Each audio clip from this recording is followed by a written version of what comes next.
امشب در 24 آمادگی ارتش اسرائیل برای حمله به ایران در صورت شکست مذاکرات. در تهران عباس عراقچی میگه در گفتگو با آمریکا اصل غنیسازی در برنامه هسته‌ای قابل مذاکره نیست. گزارش رسانه‌های اسرائیلی از طرح دولت نتانیاهو برای شروع درگیری نظامی با ایران، کشتن فرماندهان سپاه یکی از سناریوهای محتمل. و تاکید اسرائیل بر ادامه حضور نظامی در غزه، لبنان و سوریه. کاتس میگه دولت برنامه اخراج فلسطینی‌ها از نوار غزه رو دنبال میکنه. از استودیوی ایران اینترنشنال این 24 است با فرداد فرهزاد.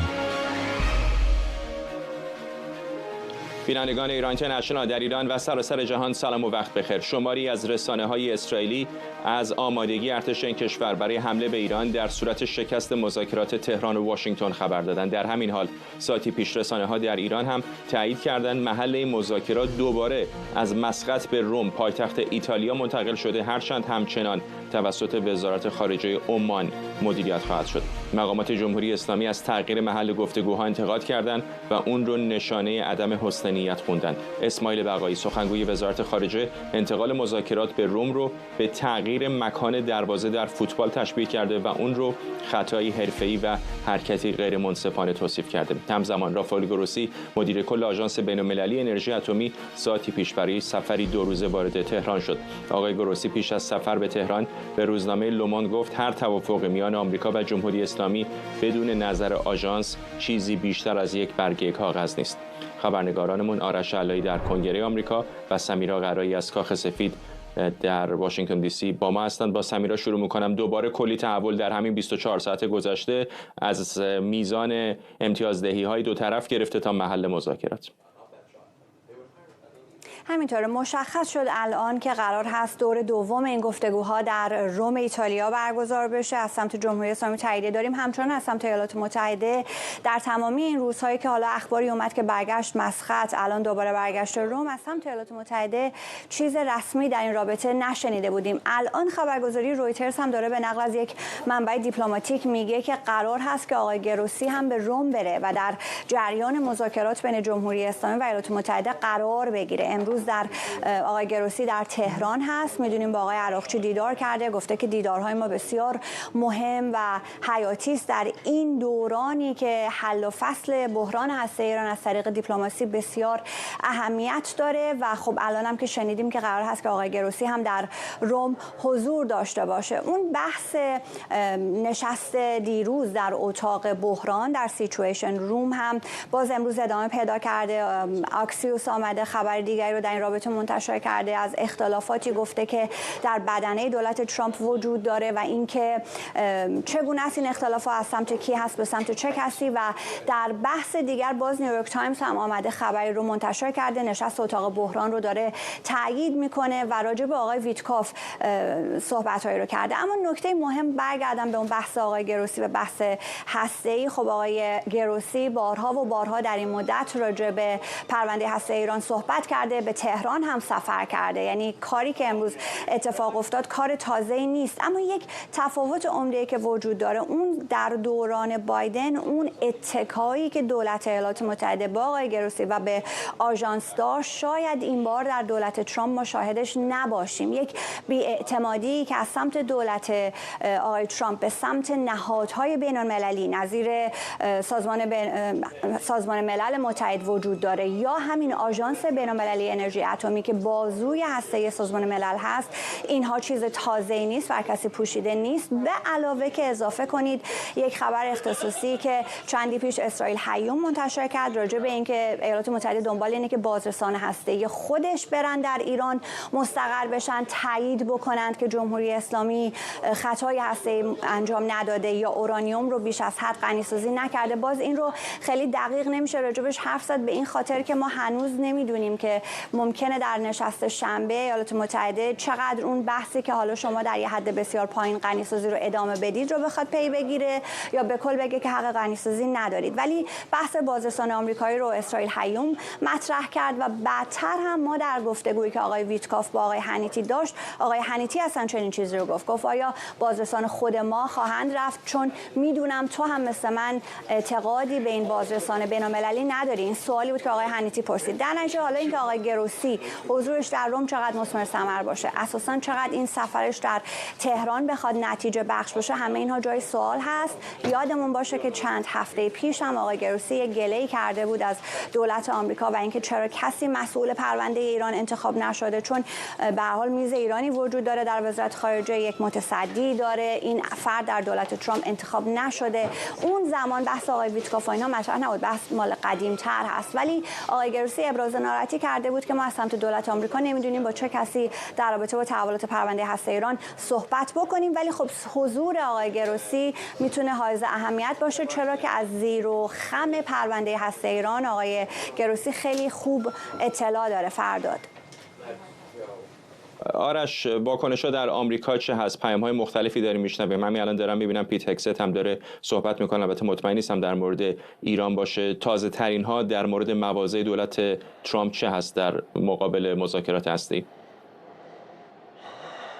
این تازه ترین ها این است که 2 ساعت پیش وزارت خزانه داری آمریکا ششمین مرحله از تحریم های نفتی خودش رو علیه شرکت های چینی که از جمهوری اسلامی نفت میخرن اعلام کرد.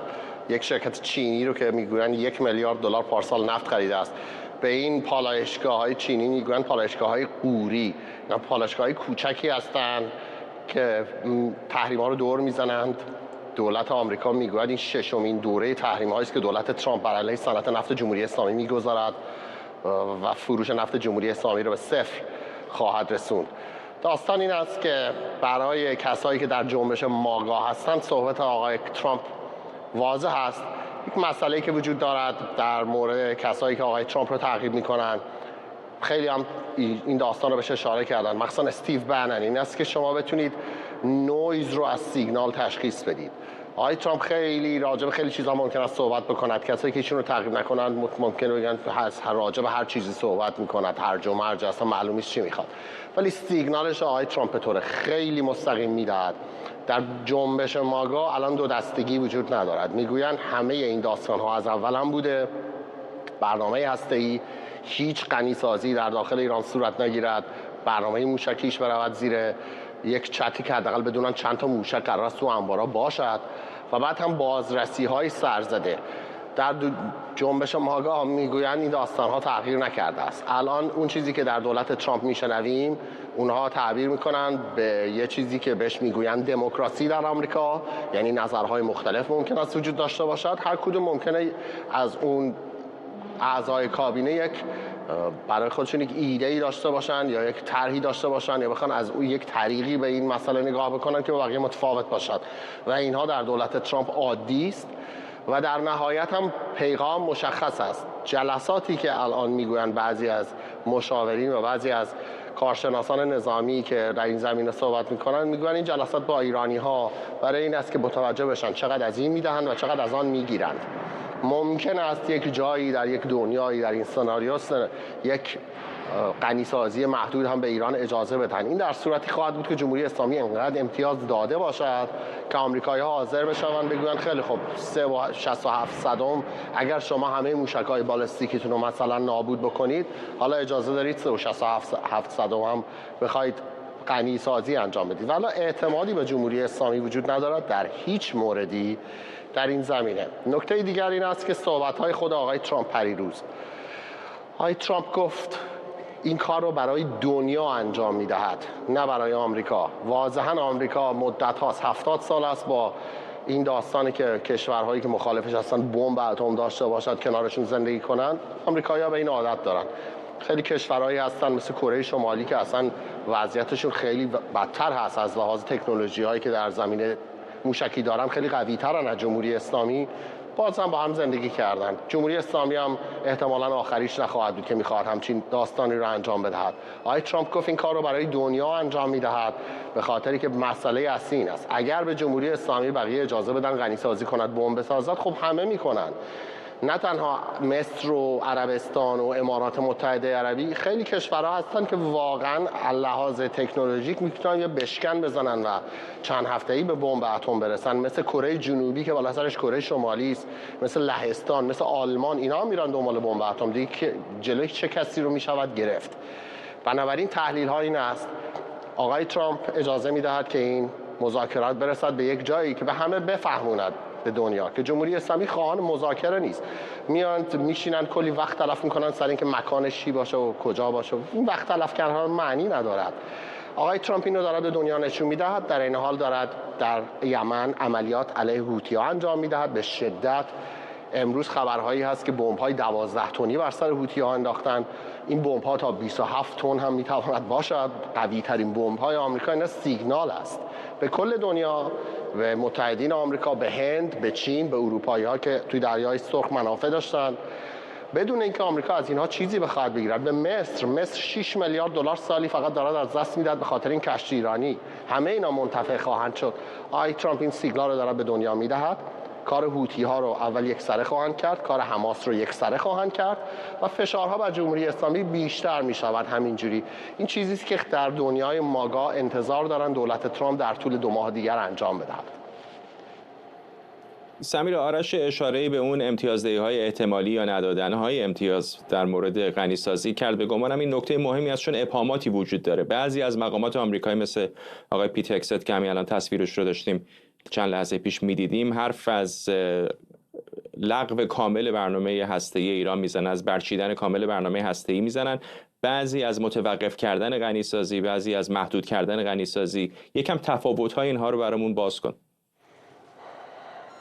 فرداد، بسیار اینها با هم متفاوته. الان در این سطح، حالا در حد 1-2 جمله از هر طرف ما داریم میشنویم که یکی راجع به فقط غنیسازی در حد 3.67% صحبت میکنه، اون عددی که در برجام آمده بود، ولی اون یک بخشی از برجام هست که در کنارش محدودیت بر بخش‌های دیگر برنامه هسته‌ای هم هست.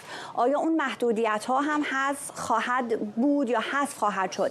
بعد بین اینکه غنیسازی شما دیگه انجام ندید و اینکه به کل برنامه هسته‌ایتون رو بگذارید کنار، باز تفاوت بسیار زیاده. برنامه هسته ایران، کلیت برنامه هسته ایران بسیار چیز عظیمی هست که غنیسازی بخشی از اون برنامه رو در بر میگیره. حداقل 8 بعد داره برنامه هسته ایران، یعنی خود غنیسازی رو شامل میشه، در نطنز انجام میده، در فردو انجام میده، 60% انجام میده، با سانتریفیوژ پیشرفته.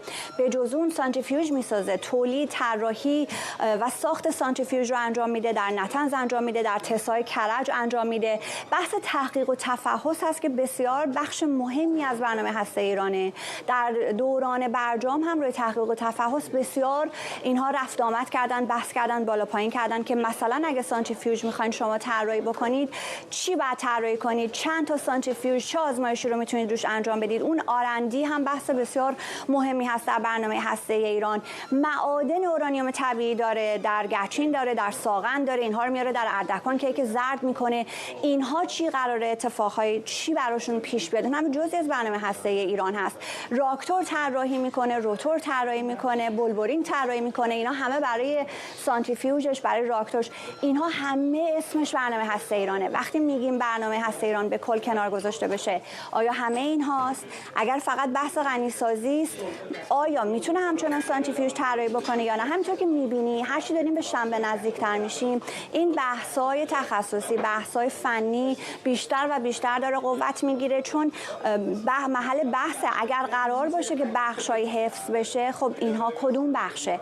اینا همه میتونه برای اسرائیل محل نگرانی باشه. از دست دادن برخیشون برای جمهوری اسلامی میتونه ساده باشه، برخیشون میتونه خط قرمز باشه. و هر چی ما پیشتر خواهیم رفت در این گفتگوها، این بحثا قوت و قوام بیشتری خواهد گرفت. اگر آقای ترامپ بخواد یه بخش محدودی از برنامه هسته ایران رو نگه داره، اینجا به نظر میاد که این اختلافات بخواد بسیار شدید بروز بکنه و افرادی که فنی و هسته‌ای بتونن در تیم ترامپ کار بکنن، حضور اونها بسیار حائز اهمیت خواهد شد. ممنونم از هر دوی شما، سمیرا قرایی در داخل کاخ سفید و آرش علایی در کنگره آمریکا. عباس عراقچی وزیر خارجه جمهوری اسلامی هم در واکنش به اظهارات مقامات آمریکایی درباره توقف کامل برنامه هسته ایران گفته اصل غنیسازی قابل مذاکره نیست. عراقچی گفته فشار و تحمیل مواضع از سوی آمریکا نتیجه‌ای نخواهد داشت و فقط مذاکره در فضای برابر محترمانه به گفته او میتونه به پیشرفت منجر بشه. همطور که عرض کردم ما در این فاصله مواضع متناقض و متضادی رو شنیدیم. آقای ویتکاف چند جور صحبت کرده، این در مواضع واقعی پشت میز مذاکره روشن میشه. غنیسازی ایران یک امر واقعی پذیرفته شده و حقیقی هست و ما برای اعتماد سازی نسبت به نگرانی های احتمالی آمادگی داریم، ولی اصل موضوع غنیسازی قابل مذاکره است. زیر فشار موضع برابر باشه، در فضای محترمانه باشه، میتونه به پیش بره، ولی از طریق فشار، از طریق تحمیل به هر حال مواضعشون چیزی حاصل نخواهد شد. لیلا مروتی، تحلیلگر سیاسی از فنلاند، و شهرام خلدی، پژوهشگر تاریخ خاورمیانه و روابط بین‌الملل از آنتاریو با ما هستند. خانم مروتی، این حرفای آقای عباس عراقچی وزیر خارجه ایران آیا آب پاکی رو داره روی دست طرف آمریکایی میریزه که جمهوری اسلامی به هیچ وجه با توقف کامل غنیسازی موافقت نخواهد کرد؟ با درود خدمت شما و همچنین آقای خلدی. ببینید، جمهوری اسلامی در موقعیت کنونی اگر بخوایم یه جورایی اونو مقایسه کنیم با وضعیتی که در برجام یک داشت، الان در ضعیفترین موقعیت قرار داره. یعنی اون کارتایی که باید روی میز باشه برای جمهوری اسلامی کارتای فرامانی نیستن. خب کما این که در جمهوری اسلامی هم صحبت از این هست مشکلاتی در خود جمهوری اسلامی وجود داره، اینکه اساساً اونها هم میخواهن خط قرمز خودشون رو مشخص کنن، ولی معلوم نیست این خط قرمز رو کی مشخص میکنه. آیا خود خامنه‌ای که در ابتدای امر اکثر با مذاکرات مخالف بود، الان با خود مذاکره ظاهراً موافقت داره، یا اون گروه‌های تندرویی که معتقدن این مذاکرات در اساس خودش به نوعی خیانت محسوب میشه. این مشکلی که در درون ایران وجود داره. اما مسئله دیگر هم از سوی دولت ایالات متحده است، کما اینکه صحبت از این است که در کابینه آقای ترامپ هم نوعی شاید سردرگمی، نوعی عدم هماهنگی وجود داره، به دلیل اینکه در این مذاکرات ما نقش سیاستمداران، حقوقدانان، کسانی که در حوزه حقوق بین‌الملل و در حوزه سیاست بین‌الملل بینش و آگاهی کاملی داشته باشند و در واقع در این طیف از مذاکره کنندگان در خود ایالات متحده نمی‌بینیم. به همین دلیل یک نوع سردرگمی در کلیت این مذاکره وجود داره و حتی میتونم بگم اساس مذاکره، اون چیزی که باید مورد توجه قرار بگیره، به نحوی تحت حضور حاشیه‌ها مثل اینکه مذاکره در کجا برقرار بشه قرار گرفته و این میتونه خیلی مسئله ساز باشه و جمهوری اسلامی هم در نهایت واقعا نمیتونه مشخص کنه که اون خط قرمزش چه چیزی خواهد بود، چون اساساً فعلا اون قدرت رو نداره، با توجه به اینکه در عرصه داخلی هم با مشکلات زیادی مواجهه. آقای خلی، در این مدت ما دیدیم خیلی از خط قرمزها دو طرف ازش عبور کردن، جلو رفتن، عقب نشینی کردن. این موضوع غنیسازی به نظر الان یکی از اون مسائل پیچیده‌ای که شاید پاشنه آشیل این مذاکرات بشه. به نظر شما دو طرف اگر توافقی بکنن کجا خواهد بود؟ آیا آمریکایی‌ها پافشاری خواهند کرد روی توقف کامل غنیسازی یا فکر می‌کنید به 3.67% رضایت بدن؟ خدمتتون درود می‌فرستم جناب فرزاد گرامی و خدمت خانم مروتی و همه مخاطبان ایران اینترنشنال. خب باید ببینیم، برای اینکه مشخص هستش که پرزیدنت ترامپ با توجه به اون چیزهایی که در طول کارزار انتخاباتیشون گفتن، با توجه به اون مسائلی که منتشر شد از نظر سیاست خارجی، برای اینکه ما واقعا یه چیزی به نام دکترین امنیت ملی موقت هنوز نداریم که کاخ سفید منتشر کرده باشه. ما فقط میتونیم بر اساس اون چیزی که در دوره اول گفته شد، اون چیزهایی که پرزیدنت ترامپ در کارزارهای انتخاباتیشون و پلتفرمشون که منتشر شد از نظر دکترین امنیت ملی و فعالیتشون ظرف 48 ساعت اخیر به خصوص توی اتاق بحران بیایم قضاوت بکنیم.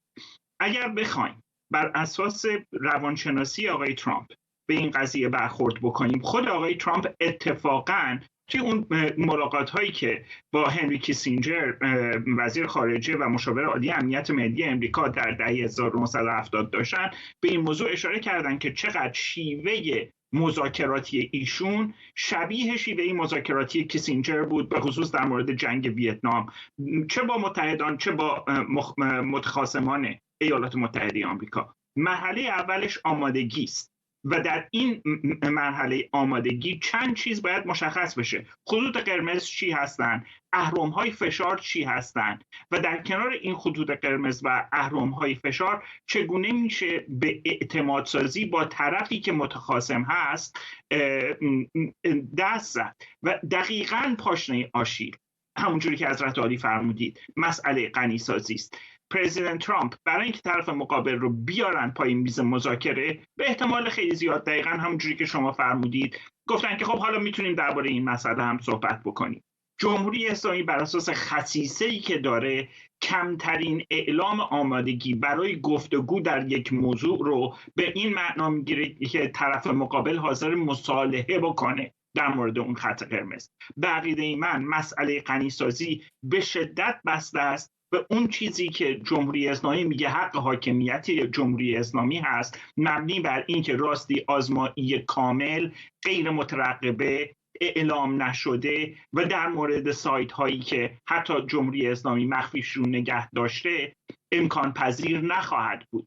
اگر پرزیدنت ترامپ بخواد غنی‌سازی رو حتی در حد 3% قبول بکنه، در نتیجه اون در واقع مذاکراتی که تیم ترامپ نهایتاً میکنه، اگر پرزیدنت ترامپ نتونه راستی آزمایی‌های دقیق، غیر مترقبه و غیر قابل پیش بینی رو تحمیل بکنه بر جمهوری اسلامی و حاضر بشه که وارد همچین توافقی بشه، پرزیدنت ترامپ میدونه که بنجامین نتانیاهو صبر نخواهد کرد برای اینکه آمریکایی‌ها چه کار بکنند و اگر موجودیت اسرائیل تحت خطر قرار بگیره، اسرائیلی‌ها از اینکه 100 تا 200 تا 300 تا کماندو رو از دست بدن برای اینکه برن زیر کوه جایی رو منفجر بکنن، از این بیمی ندارن، حتی اگر بمب افکن‌های استراتژیک و راهبردی نداشته باشن برای اینکه بخوان این کار رو با اون بمب افکن‌ها انجام بدن. خانم مروتی، آقای گروسی که الان در تهران هم هست میگه توافق با آمریکا، بین ایران و آمریکا بدون نقش آژانس کاغذی بیش نیست. چقدر فکر میکنید که واقعا نقش آژانس بین‌المللی انرژی اتمی در این مذاکرات مهم هست و میتونه تاثیرگذار باشه؟ ببینید، نقش آژانس فوق‌العاده حائز اهمیت به دلیل اینکه آژانس اون وظیفه تکنیکی رو بر عهده داره که طرفین گفتگو، اونهایی که بیشتر جنبه‌های دیپلماتیک و سیاسی رو در نظر میگیرن، اونو در واقع اون خلا رو پر میکنه. اون جنبه تکنیکی به این دلیل حائز اهمیته که به اصطلاح بازرسان آژانس وقتی وارد ایران میشن، اونها فارغ از جنبه‌های دیپلماتیک و سیاسی بدون ملاحظات سیاسی نظر خودشون مطرح میکنن و از طرف دیگر آقای گروسی هم میاد گزارشاتی رو ارسال میکنه. اهمیت این گزارشات در اینه که آقای گروسی مخصوصا در این موقعیت که صحبت از گزارش جامعی هست که باید آقای گروسی تهیه کنه و این مسئله مهم هم تا حد زیادی تحت حاشیه قرار گرفته، چون در این گزارش جامع در واقع گروسی میاد یک گزارشی رو به شورای حکام ارائه خواهد داد که بر اساس اون کلیت برنامه هسته‌ای ایران به اصطلاح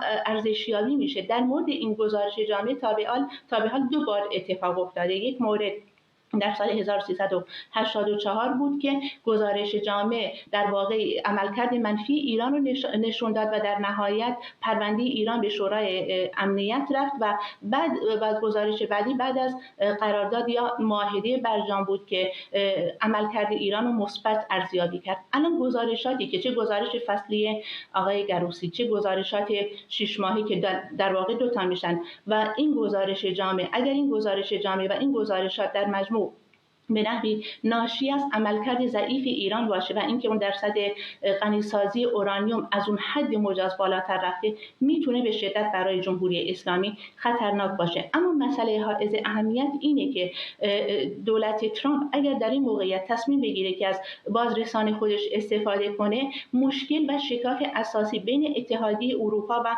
بین دولت ترامپ اتفاق میفته. یعنی یک نوع واگرایی که در این واگرایی ما واقعا نمیدونیم که اساساً این واگرایی ناشی از استراتژی جدای ایالات متحده خواهد بود یا یک تاکتیک موقت تا برنامه هسته ایران مشخص بشه. ولی در عین حال میتونم اینو اینجوری خاتمه بدم که نقش فعلی آقای گروسی فوق‌العاده حائز اهمیت در طی این 2 روزی که در تهران هستن. ممکنه حتی بخواهند که اون گزارش جامع رو تکمیل کنن و همراه با اون ممکنه اینها همزمان با مسئله به اصطلاح اون مکانیزم ماشه اتفاق بیفته که ایران رو در یک تنگنای بسیار شدیدی میتونه قرار بده.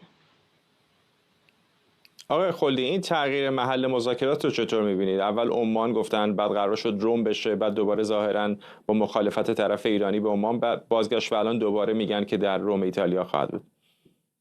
و در واقع میشه گفت که واقعا ما به درجه‌ای از تمسخر داریم میرسیم برای اونچه که اصول و پروتکل‌های دیپلماتیک بین‌المللی ازش یاد میشه. من این رو قبلا هم خدمتتون عرض کردم، جای دیگه‌ای هم عرض کردم. شما هیچ 2 کشوری نمیتونن بیان برن در یک کشور ثالث، میخواد این در امارات باشه، در دبی یا در استانبول باشه، در ترکیه یا در وین باشه، در اتریش یا در روم باشه و بعد در ایتالیا، و این رو نخوان این مذاکرات رو بدون حضور اون کشوری که میزبان هست و در اون محلی که کشور میزبان در نظر گرفته بخوان انجام بدن. چرا سوئیس رو مثال نزدم؟ برای اینکه سوئیس بیشتر از 100 سال هست که محل در واقع میزبانی بسیاری از این کنفرانس های بین المللی هست، جاش رو هم دارن، شهر ژنو هست و تمام اینها انجام میشه و سیستم خودشون رو دارن. اساساً این که جمهوری اسلامی داره یک همچین حرکت الاکلنگی رو انجام میده به خاطر این هست که تمام تلاشش این هست که پیروزی رو در روی صحنه به دست بیاره و در پشت صحنه، همونجوری که در متاسفانه دروغگویی آقای عراقچی ما دیدیم، متاسفانه از این بابت عرض میکنم که به خاطر اینکه الان همه جا در اخبار، در تیترهای خبری نمیگن جمهوری اسلامی، میگن ایران و دارن آبروی مردم ایران رو در واقع میبرن.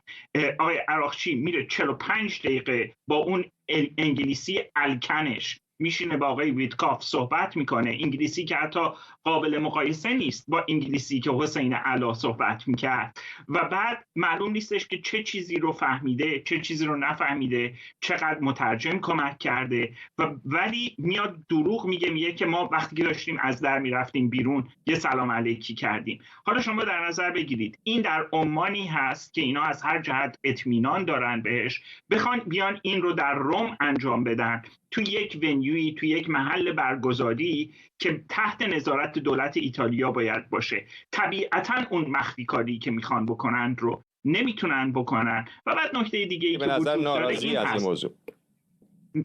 معذرت میخوام آقای خلدی، ببخشید حرفتون رو قطع کردم. چرا به نظرتون اینقدر طرف ایرانی ناراضی است از این تغییر مکان؟ برای اینکه وزارت خارجه ایران میگه که مثل تغییر دروازه فوتبال میمونه وسط بازی و منصفانه نیست. چرا اینقدر با محل مذاکرات به نظرتون مشکل دارن؟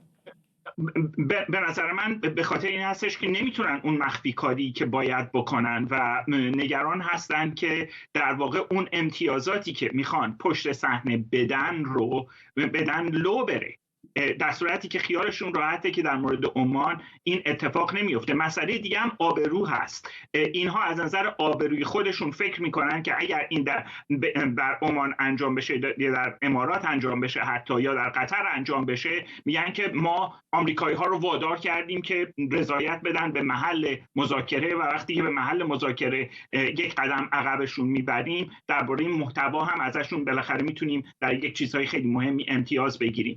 در صورتی که اصلا چنین چیزی نیست. برای جمهوری اسلامی ظاهر و باطن همیشه دو چیز مختلف بودن. این رو ما دیدیم وقتی که اینها در وین بودن، آقای ظریف و آقای کری نشسته بودن سر یک میز، باز یک سری از مذاکرات بسیار حساس داشت در عمان انجام میشد با حضور آقای ویلیام برنز، با همین مشاور عالی امنیت ملی سابق آقای جیک سالیوان. به نظر من یک سری چیزهایی هستش که جمهوری اسلامی همیشه نگرانی داره که سازمان‌های امنیتی غربی بتونن دست بهش پیدا بکنن. در کشوری مثل عمان اونها احساس امنیت بیشتری میکنن. مسئله دیگه هم اسرائیل هست. اسرائیل خیلی راحت‌تر بقیده من میتونه در یک جاهایی نفوذ بکنه از نظر اونها، ولی به نظر من اتفاقا در عمان هم راحت میتونه نفوذ بکنه. یه مقداری از اسرائیل هم میترسن. یک دیگه هم خیلی سریع خدمتتون عرض بکنم، دولت آقای بایدن اذیت کرد آقای گروسی رو، حمایت نکرد از آقای گروسی در مورد بازرس هایی که جمهوری اسلامی بهش اعتراض کرده بود. یکی از موضوعاتی که پاشنه آشیل هست توی سوال قبلیتون که فرمودید افزون بر غنیسازی، مسئله بازرسی است و برای همین هم هستش که آقای گروسی روش اصرار دارن. ممنونم از شما. شهرام خلدی، پژوهشگر تاریخ خاورمیانه و روابط بین‌الملل از آنتاریو، و همینطور لیلا مروتی، تحلیلگر سیاسی از فنلاند. وزیر دفاع اسرائیل میگه نظامیان این کشور در مناطق حائل ایجاد شده در لبنان، سوریه و غزه باقی میمونند. اسرائیل کاتس گفته اسرائیل این کشور مناطق تصرف شده رو تخلیه نمیکنه و این مناطق به عنوان حائل بین غزه و جوامع اسرائیلی حفظ میشن. آقای کاتس همینطور از ادامه محاصره امدادی غزه خبر داده و گفته اسرائیل طرحی رو برای خروج داوطلبانه فلسطینی‌ها دنبال میکنه. علی سعدزاده، تحلیلگر مسائل خاورمیانه از فرانکفورت با ماست. آقای سعدزاده، این باقی ماندن نیروهای اسرائیلی در این مرزهای حساس چه سیگنالی به طرفهای درگیر میفرسته؟ اینکه اسرائیل تا مدت نامحدودی در این سرزمین‌ها باقی خواهد موند. برای هر کدوم از این سرزمین‌ها یه استدلال جداگانه‌ای داره، ولی نتیجه یکیه. در مورد غزه میگه که ما اونجا خواهیم ماند برای اینکه فشار بیاریم و چون حماس اصرار داره که حتما نیروهای اسرائیلی باید برن بیرون. از طرف دیگه میخوان آزادی گروگانها رو تصریح بکنیم، در حالی که خانواده های گروگانها میگن این درست برعکس، این باعث مرگ گروگانها میشه و خیلی از خانواده های گروگانها میگن که این باعث خواهد شد که در حقیقت نتانیاهو جان گروگانها رو صرف سرزمین میکنه. از طرف دیگه میگه که ما برای امنیت همیشگی اسرائیل از حماس باعث یک نوار حائلی در شمال، در جنوب و در شرق نوار غزه تأسیس بکنیم. همه الان تقریبا تمام فلسطینی ها رو هم در گوشه‌ای جمع کرده. سازمان ملل میگه تقریبا 70% غزه در اختیار ارتش اسرائیل هست، یعنی اونجا رو اشغال کرد. در مورد سوریه یک استدلال دیگری میکنه، میگه نیروهای ما در کنار مرز جولان باقی خواهند ماند، چون ما میخوایم که از در اینجا مانع از این بشیم که انبارهای سلاح حزب الله، انبارهایی که از سلاحایی که از ایران آمده اونجا و احتمالاً آمدن تروریست ها از سوریه به کشور خودمون جلوگیری بکنیم. در مورد لبنان یه استدلال دیگه داره. در مورد لبنان میگه ما در 5 نقطه استراتژیک جنوب لبنان باقی میمونیم، چون ارتش لبنان موفق نشده بر اساس اون قرارداد آتشبسی که با حزب الله داشتیم سریعا به جنوب لبنان بیاد و به جای حزب الله بشینه، چون از و مدت اجرای این قرارداد هم سپری شده. بنابراین میگه بر اساس اون قرارداد ما حق داریم که این مناطق استراتژیک رو حفظ کنیم، ولی در عمل همونطور که گفتم همه این سه تا یک هدف داره و اونی که اسرائیل میخواد در اطراف خودش، چه در غزه، چه در سوریه، چه در لبنان، یه منطقه حائل بسیار وسیعی و امنیتی برای خودش درست کنه. این اخراج داوطلبانه شهروندان فلسطینی رو چطور می‌بینید؟ تکرار همون حرفای آقای ترامپ هست که در ابتدا خیلی‌ها جدی نگرفتنش و نتانیاهو هم همین رو گفت. الان مثل که جدی هست، یعنی استراتژیشون اینه که ما وقتی که همه این فلسطینی ها رو در یک گوشه جمع کردیم، در این حال اجازه ندادیم که مواد غذایی و آب و دارویی و انسانی به اونجا برسه خانه ها مجبور میشن اونجا رو ترک کنن. همین امروز هم دوباره تکرار کرده که ما در پی این هستیم که برنامه وسیع کوچ داوطلبانه فلسطینی ها رو سازماندهی بکنیم. یعنی اون برنامه‌ای رو که آقای ترامپ روز اول گفت و ما ناظرین هم تا حدودی به تمسخر گرفتیم، مثل اینکه این بیشتر از اون چیزی است که جدی‌تر از اون چیزی است که همه ماها تصور می‌کرد. ممنونم از شما علی سعدزاده، تحلیلگر مسائل خاورمیانه از فرانکفورت. رسانه‌ها در اسرائیل میگن این کشور در حال بررسی سناریوهای ممکن در صورت ناخشنودی اسرائیل از توافق احتمالی میان ایران و آمریکاست. به نوشته روزنامه جروسلم پست، طرحهای اسرائیل میتونه کشتن بعضی مقامات نظامی از جمله فرمانده هوا فضای سپاه باشه. این گزارش میگه هدف از این سناریوی فرضی تحریک جمهوری اسلامی به حمله مستقیم جدیدی علیه اسرائیل تا بهانه‌ای برای انجام حمله گسترده به تأسیسات هسته‌ای ایران بشه. جروسلم پست گفته بعضی مقامات اسرائیلی و آمریکایی چند ماه پیش درباره کشتن حاجی زاده به عنوان بخشی از واکنش به دومین حمله تهران صحبت کرده بودند. چاک فرایلیک، معاون پیشین مشاور امنیت ملی اسرائیل از تل‌آویو با ماست. آقای فرایلیک، ممنونم که دعوت ما رو پذیرفتید. خیلی حرف در این مورد زده میشه که در صورت شکست مذاکرات احتمال داره اسرائیل دست به اقدامی نظامی علیه تأسیسات هسته‌ای ایران یا مقامات ارشد این کشور بزنه. اما میخوام اینو ازتون بپرسم، آیا فکر میکنید در صورت یک توافقی بین آمریکا و ایران که اسرائیل رو راضی نکنه هم اتفاقی این چنینی ممکن هست؟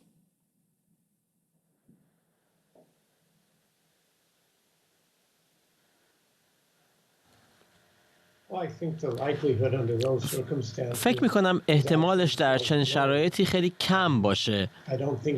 فکر نمی کنم که اسرائیل در هر حالتی چنین حمله ای رو بکنه اگر که آمریکا با ایران توافقی امضا کنه، به خصوص با توجه به اینکه پرزیدنت ترامپ در کاخ سفید بر سر کار هست.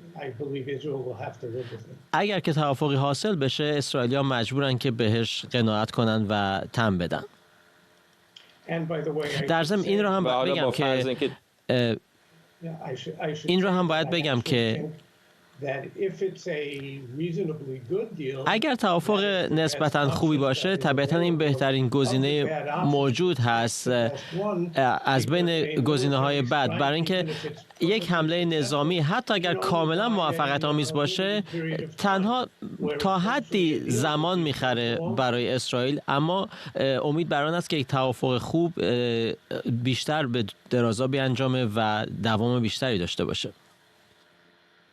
این که میگید تا حدی زمان میخره، گمانم این هست که تصورتون این هست در صورت عدم موفقیت مذاکرات این حمله محدود خواهد بود، نه یک چیز فراگیری که احتمالا مثلا پای آمریکایی ها رو هم به صورت اساسی وارد ماجرا کنه.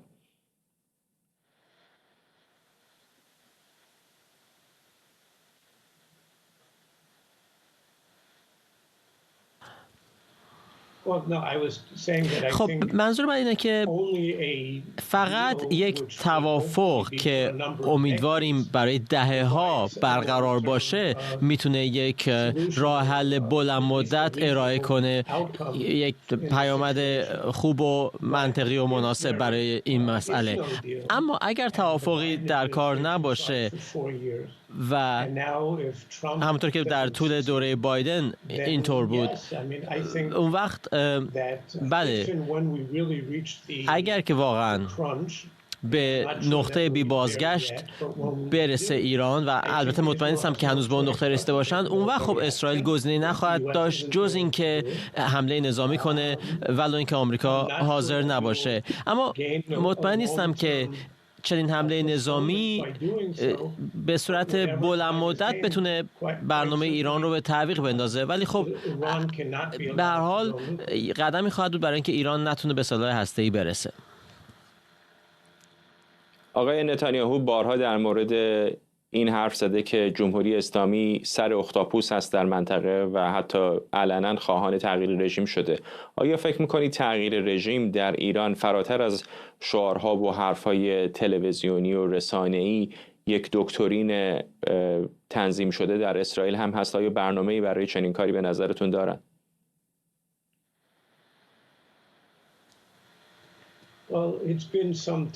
خب مدت‌ها از انقلاب ایران میگذره، 46 سال، و فکر میکنم بسیار از کشورها در غرب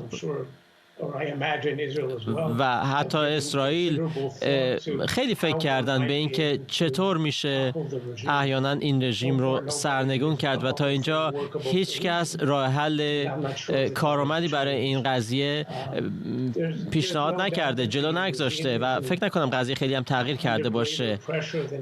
در حال حاضر رژیم ایران تحت بیشترین فشار در طول تاریخ خودش هست، اما باز فکر نمی کنم که تغییر رژیم در کوتاه مدت اتفاق بیفته یا در نتیجه مداخله خارجی. باید که از جانب مردم ایران این محقق بشه. ممنونم از شما چاک فرایلیک، معاون پیشین مشاور امنیت ملی اسرائیل از تل‌آویو با ما. کاخ سفید به دنبال توقف کمک مالی آمریکا به سازمان ملل برای مأموریت‌های صلح‌بانانه. واشنگتن دلیل این تصمیم احتمالی رو عدم موفقیت این مأموریت‌ها در نقاطی از جمله لبنان، مالی و کنگو عنوان کرده. این پیشنهاد بخشی از برنامه کاهش حدوداً 50% بودجه وزارت خارجه است که توسط دفتر مدیریت و بودجه ارائه شده و باید به تصویب کنگره برسه. خبرنگارمون مریم رحمتی از نیویورک با ماست با جزئیات بیشتر. مریم.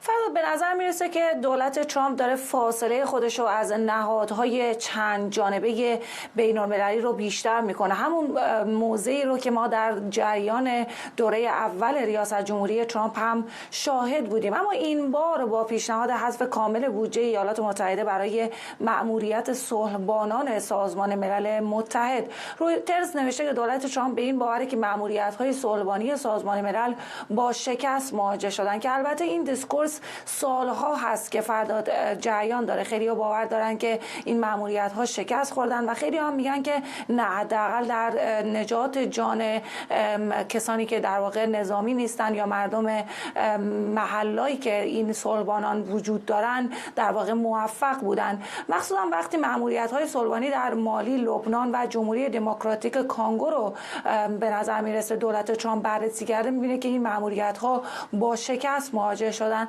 اما من بگم فردا که من تقریبا هر روز دارم خبرهای مأموریت‌های صلح‌بانی سازمان ملل مخصوصا در لبنان و سوریه رو دنبال می‌کنم. مثلا در میانه تنش‌ها میان حزب الله و اسرائیل، نیروهای صلح‌بانی در امتداد خط آبی با اینکه به طور کامل نتونسته بودن مأموریتشون رو اجرا بکنن، اما باز هم نقش مهمی در کاهش تنش‌ها میان حزب الله لبنان و نیروهای اسرائیلی بازی کردن. اما خیلی هم میگن که در طول سالها یونیفیل در لبنان نتونسته مأموریتش رو به درستی انجام بده و بهشون انتقاد زیادی هم وارده، حتی در میان کشورهای مختلف در خود سازمان ملل. البته که باید بگم که خیلی هم طرفین رو مقصر میدونن. مثلا خیلی ها میگن که اسرائیل تانکاش چندین بار به دفاتر صلحبانی در یونیفیل در امتداد خط آبی حمله کرده، یا هم با تانکاش موانع صلحبانی های سازمان ملل رو خراب کرده. یا مثلا در سوریه رو اگه بخوام مثال بزنم، در اون منطقه حائلی که بین سوریه و اسرائیل وجود داره چندین بار تانک‌های اسرائیلی وارد شدن، اونجا حملاتی انجام شده از سوی اسرائیل و نیروهای صلحبانی سازمان ملل نتونستن که تنش‌های اونجا رو هم کم بکنن و خیلی ها باور دارن که این مأموریت در واقع در بازگرداندن صلح پایدار ناکام مونده. البته سال هاست که این همونطور که گفتم این گفتگو جریان داره. خیلی ها میگن که مأموریت صلحبانی سازمان ملل شکست خورده، خیلی ها میگن که نه، این مأموریت تونسته جون خیلی آدما رو در واقع نجات بده و همچنین مانع از دست کم بدتر شدن وضعیت شده. اما اگر ایالات متحده بخواد این بودجه رو قطع بکنه، دوباره برای سازمان ملل بسیار بد خواهد شد، چنانچه که همین الان هم سازمان ملل با کمبود بودجه بسیار هنگفتی دوچار هست و داره باهاش دیل میکنه. ممنونم از تو خبرنگارمون مریم رحمتی از نیویورک با ما. و اجازه بدید برنامه رو هم با تصاویری زنده از صربستان به پایان ببریم، جایی که تظاهرات گسترده، یکی از گسترده ترین تظاهرات در واقع در تاریخ معاصر این کشور در جریان هست بعد از یک حادثه سقوط سقف ایستگاه قطار.